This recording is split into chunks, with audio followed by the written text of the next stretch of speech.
मित्रांनो हे बघा एवढे आंबे भेटलेले असत. आता आपण घराकडे जाऊया आणि मस्त पैकीचा रायता बनवूया. चला त्यामध्ये पाण्यात उकळत टाकूया आणि शेंगदाणा. हे बघा मस्तपैकी आंबे उकळून घेतले सगळेच. आता पिवळे पिवळे दिसतात. आता याच्यामध्ये तेल टाकून घेतलंय. तेल तापला की आपण त्याच्यामध्ये दाखवते आता कढीपत्ता टाकूया.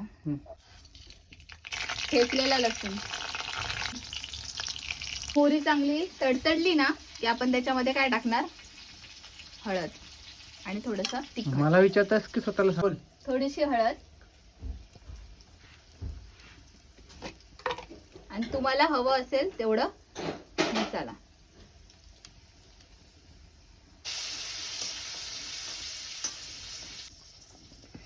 फोटो काढ ना. फोडणी रेडी झाली. आता आपण याच्यामध्ये आंबे टाकूया.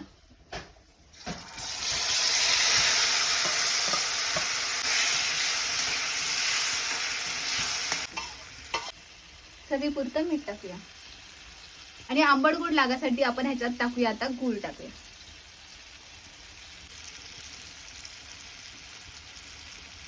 तर मित्रांनो आता मस्त अशी एक वाफ काढून घेऊया. ही वाफ झाली. आता आपण उघडून बघूया.